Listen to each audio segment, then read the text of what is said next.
ദേ കൊണ്ടുവരും. ഇയാൾക്ക് എന്താ എപ്പോഴും 5 പെങ്ങന്മാര് സ്റ്റോക്ക് വേണം? നിങ്ങൾ 2 പോയപ്പോ കൃത്യമായിട്ട് വേറെ 2 കൊണ്ടുവന്ന് നോക്ക്. ഇയാൾ ശരിയാവില്ല, ഈ ജന്മത്ത് ശരിയാവില്ല.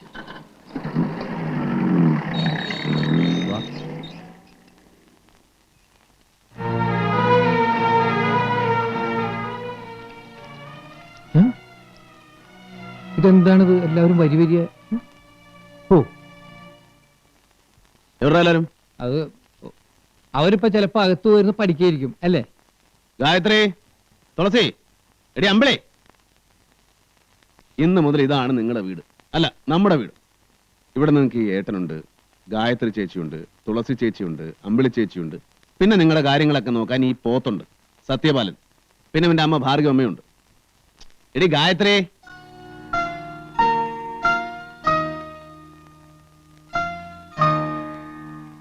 ആ ഇതാണ് നിങ്ങളുടെ ചേച്ചിമാര്, നിങ്ങളുടെ കുഞ്ഞനിയത്തുമാരാ സന്ധ്യയും സിന്ധുവും. ഇനി ഇവര് നമ്മുടെ കൂടെയാ, നമ്മുടെ വീട്ടില്. ചെല്ല്, ഇവരെ കൂട്ടിക്കൊണ്ടായ മുറിയൊക്കെ ഒന്ന് കാണിച്ചു കൊടുക്ക്. ചെല്ലു മക്കളെ.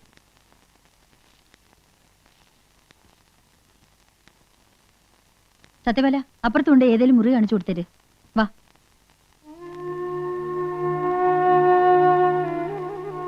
തുളസി, നീ ഇങ്ങോട്ട് വന്നേ.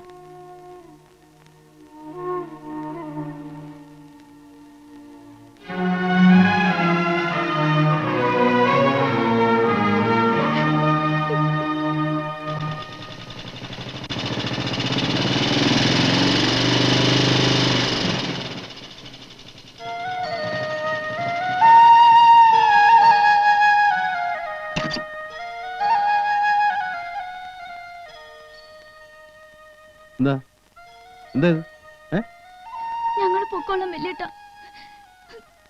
ഞങ്ങളെ കൊണ്ടാക്കിയത്. ഞങ്ങൾ അവിടെ തന്നെ നിന്നോളാം. ഇവിടെ നിൽക്കാൻ എന്താ നിങ്ങൾക്ക് വല്ല ബുദ്ധിമുട്ടുണ്ടോ? അവരാരെങ്കിലും നിങ്ങളെ വഴക്ക് പറഞ്ഞോ? ഇവിടെ നിന്ന് ഇറങ്ങിപ്പോൻ അവര് പറഞ്ഞോ നിങ്ങളോട്? വാ, അകത്തേക്ക് വാ. വരാനല്ലേ പറഞ്ഞത്? തുടങ്ങി. അടുത്ത അഗ്നിപർവ്വതം അവിടെ പുകഞ്ഞു തുടങ്ങി. അതുടനെ പൊട്ടും.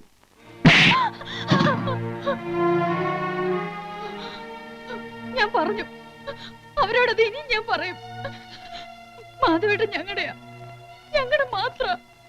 അങ്ങനെ വഴിയെ പോകുന്നവരൊന്നും ഞങ്ങളുടെ ഏട്ടന് പങ്കുവെക്കണ്ട. വഴിയെ പോകുന്നവര്? ആരാടി വഴിയെ പോകുന്നവര്? ഈ കുഞ്ഞുങ്ങളോ? എന്റെ അച്ഛന്റെ ചോരയിൽ പറഞ്ഞവരാവരും എന്റെയും നിന്റെയും അവരുടെയും സിരകളിൽ ഓടുന്ന രക്തം ഒന്നാ. ഈ കുഞ്ഞുങ്ങൾ നിങ്ങളുടെ ആരുമല്ലെങ്കിൽ ഞാനും നിങ്ങളുടെ ആരുമല്ല. അപ്പോ മാധവേട്ടൻ ഞങ്ങളെക്കാൾ വലുതാണല്ലേ ഇവര്? നിങ്ങളെക്കാൾ വലുതല്ല അവര്, അവരെക്കാൾ വലുതല്ല നിങ്ങളും. ഇവരുടെ അമ്മ കാരണമല്ലേ അച്ഛൻ നമ്മുടെ അമ്മയെ ഉപേക്ഷിച്ചു പോയത്? അത് മാധവേട്ടൻ ഓർക്കാത്ത എന്താ? അതുകൊണ്ട് ഈ കുട്ടികളോട് ഞാൻ പ്രതികാരം ചെയ്യണോ? അവരെ ഞാൻ തെരുവിൽ വലിച്ചെറിയണോ? അങ്ങനെ ഒരു ദ്രോഹവും എന്നോടും നിങ്ങളോടും നമ്മുടെ അച്ഛൻ ചെയ്തിട്ടില്ല. മറിച്ച് നമ്മൾ ചെയ്തോ? നമ്മൾ അച്ഛാന്ന് വിളിക്കുന്ന കേൾക്കാൻ കൊതിച്ച് എത്ര വട്ടം ഈ വീടിന്റെ പടിക്ക് പുറത്ത് അച്ഛൻ കാത്തു നിന്നിട്ടുണ്ട്. അച്ഛൻ തൊരിക്കലെങ്കിലും പിടിച്ചിട്ടുണ്ടോ ഞാനും നീയൊക്കെ? ഒടുക്കം കണ്ണടക്കുന്നതിന് മുമ്പ് എന്നെ ഒന്ന് കാണണമെന്ന് പറഞ്ഞ് കെഞ്ചിയിട്ട് പോയോ ഞാൻ? എന്നെ പോകാൻ അനുവദിച്ചോ നീയൊക്കെ? ആ പാവമൊക്കെ ഞാൻ എവിടെ കൊണ്ടുവച്ച് തീർക്കും?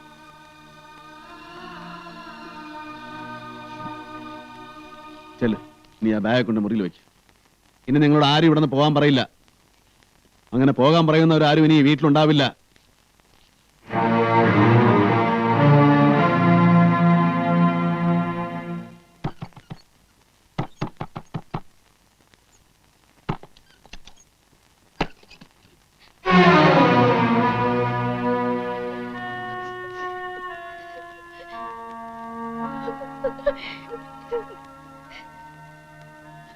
അകത്തേക്ക് വരൂ.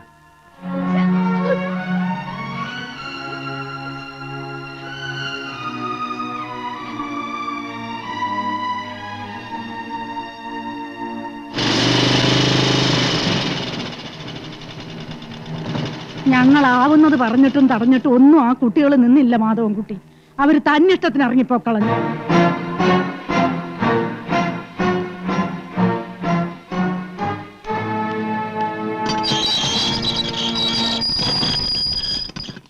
ഗായത്രി, തുളസി, അമ്പിളി, മക്കളെ മാധവേട്ടനാ വിളിക്കുന്നേ, ഇങ്ങോട്ട് ഇറങ്ങി വരാൻ. നിങ്ങളോട് എന്ത് തെറ്റ് ചെയ്തിട്ടുണ്ടെങ്കിലും അതിനൊക്കെ ഈ ഏട്ടൻ മാപ്പ് ചോദിക്കുന്നു. മോളെ ഗായത്രി, അവരെയും കുട്ടി ഇങ്ങോട്ട് വരാൻ. നിങ്ങളിങ്ങ് വന്നേ. അമ്മ ചേച്ചി ചെന്ന് പറഞ്ഞേക്ക് ഞങ്ങൾക്ക് വരാൻ മനസ്സില്ലെന്ന്. എന്തിനാ ഇങ്ങനെ പടിക്ക് പുറത്തു വന്നു നിന്ന് യാചിക്കുന്നത്? അവരോട് എന്തെങ്കിലും സംസാരിക്കാനുണ്ടെങ്കിൽ ഇങ്ങോട്ട് കയറി വരാം. ഇതെന്റെ വീടാണ്. പക്ഷെ മനസ്സിലുള്ള പകയും വൈരാഗ്യവും ഒക്കെ ആ പടിക്ക് അപ്പുറത്ത് ഉപേക്ഷിച്ചിട്ട് വേണം ഇങ്ങോട്ട് കയറി വരാൻ. എന്റെ പട്ടി ഒരുപാട് അതിന്റെ മുറ്റത്ത് കയറാൻ. മര്യാദക്ക് എന്റെ കുട്ടികളെ ഇറക്കി വിടുന്നുണ്ടോ ഇല്ലയോ? നിങ്ങളുടെ കുട്ടികളെ ഒന്നും ഞാൻ ഇങ്ങോട്ട് കൊണ്ടുവന്നിട്ടില്ല. ആരെയും പിടിച്ചു വെച്ചിട്ടുമില്ല. അവരായിട്ട് വന്നു. ഇനി അവരായിട്ട് തിരിച്ചു വരുമെങ്കിൽ നിങ്ങൾക്ക് കൊണ്ടുപോകാം. അതിന് നിന്റെ അനുവാദം ഒന്നും വേണ്ടടാ. ഞാൻ വിളിച്ചാൽ എന്റെ കുട്ടികൾ എന്റെ കൂടെ വരും. ഞാൻ അവരെ കൂട്ടിക്കൊണ്ട് പോവുകയും ചെയ്യും. ഗായത്രി, തുളസി, അമ്പിളി, ഏട്ടനാ വിളിക്കുന്നേ, ഇങ്ങോട്ട് ഇറങ്ങി വരാൻ. അവരെ വിളിക്കണ്ട, അവര് വരില്ല. മാധവേട്ടന്റെ കൂടെ കഴിയാൻ ഇനി അവർക്ക് ഇഷ്ടമല്ല. അത് പറയാൻ നീ ആരാടി? എന്റെ കുട്ടികൾക്ക് എന്റെ കൂടെ വരാൻ ഇഷ്ടമില്ലെന്ന് പറയാൻ നീ ആരാണെന്ന്? ഞാൻ അവരുടെ ചേച്ചിയാ. അവരെന്റെ അനുജത്തിമാരാ. അവരുടെ മേൽ മാധവേട്ടനുള്ള അതേ ഉത്തരവാദിത്വം, അധികാരവും അവകാശവും എനിക്കുണ്ട്. നിർത്തലേ. എന്റെ അടുത്താണോ നീ അധികാരവും അവകാശവും പറഞ്ഞുകൊണ്ട് വരുന്നത്? എന്റെ അടുത്താണോ നീ കണക്കും ചോദിച്ചോണ്ട് വരുന്നത്? ഞാനൊന്നും ചോദിച്ചോണ്ട് വരുന്നില്ല. ഇങ്ങോട്ടൊന്നും ചോദിച്ചോണ്ട് വരാതിരുന്നാ മതി. നിന്റെ അടുത്ത് ചോദിക്കാനും യാചിക്കാനും ഒന്നും വന്നതല്ല ഞാൻ. എന്റെ കുട്ടികളെ കൂട്ടിക്കൊണ്ട് പോകാൻ വന്നതാ. അവരെ ഇങ്ങോട്ട് ഇറക്കി വിടാൻ. ഇറക്കി വിടാൻ പറ്റില്ല. അവരിറങ്ങി വന്നാ കൂട്ടിക്കൊണ്ട് പോയിക്കോ. അല്ലാണ്ട് ബലമായിട്ട് കൊണ്ടുപോകാനൊന്നും വിചാരിക്കണ്ട. ബലമായിട്ട് തന്നെ കൂട്ടിക്കൊണ്ട് പോകൂടി.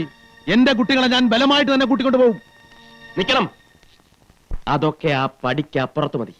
ഇപ്പുറത്തേക്ക് വേണ്ട. പുറത്തിറങ്ങണം.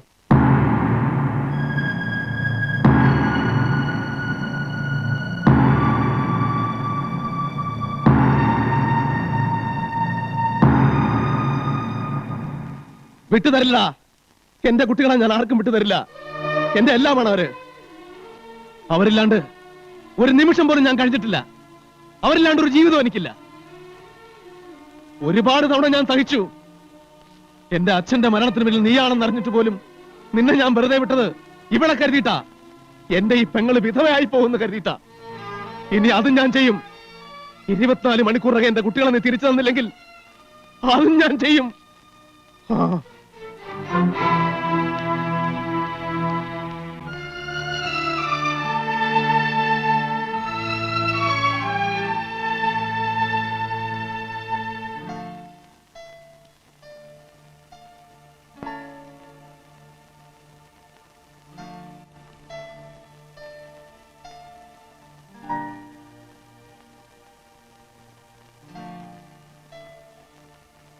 ബാലേട്ടൻ ധൈര്യമായിട്ടിരിക്കെ.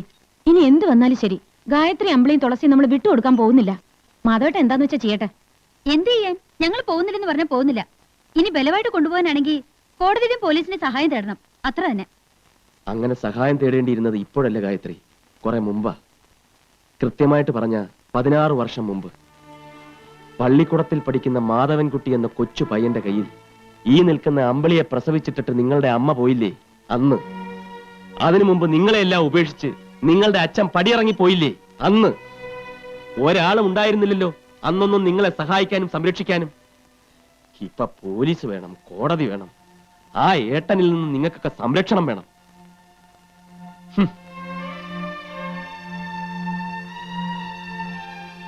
ഇങ്ങനെ ഒരു ഏട്ടനെ കിട്ടാൻ നിങ്ങളൊക്കെ തപസ്സിരിക്കണം. തപസ്.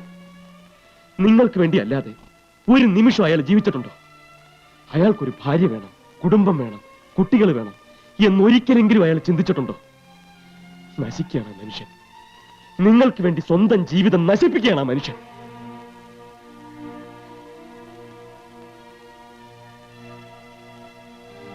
ഞാൻ ഈ വാശിയും വൈരാഗ്യവും ഒക്കെ കാണിച്ചത് അയാൾ ജീവിക്കാൻ വേണ്ടിയാ. അയാളെയും കാത്തിരിക്കുന്ന എന്റെ പെങ്ങള് അയാളോടൊപ്പം ഒന്ന് ജീവിച്ച് കാണാൻ വേണ്ടിയാ. അല്ലാതെ അയാളെ തോൽപ്പിക്കാനല്ല, അയാളെ തകർത്ത് ആ ജീവിതം ഇല്ലാതാക്കാനുമല്ല. ഇനി ഒരു നിമിഷം പോലും നിങ്ങൾ ഇവിടെ നിന്നുകൂടാ. എത്രയും പെട്ടെന്ന് നിങ്ങൾ ഇവിടെ ഇറങ്ങണം. ഞാൻ വരാം. ഞാൻ കൊണ്ടുപോയാക്കാം. നിങ്ങൾക്ക് വേണ്ടി മാധവേട്ടനോട് ഞാൻ മാപ്പ് പറയും.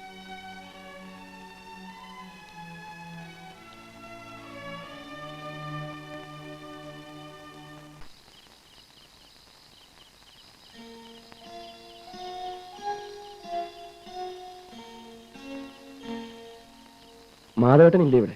ആ, ഇറങ്ങിപ്പോയ പോക്ക. ഇതുവരെ എത്തിയിട്ടില്ല. സന്ധ്യക്ക് കടവിലിരിപ്പുണ്ടായിരുന്നു. ചെന്ന് വിളിച്ചപ്പോ പൊക്കോ വന്നോളാന്ന് പറഞ്ഞു. ഞാൻ പോയി എല്ലാം ഏറ്റു പറഞ്ഞ് കൂട്ടിക്കൊണ്ടുവരാം മാധവേട്ടനെ. നിങ്ങളകത്തേക്കില്ലേ ചെല്ലേ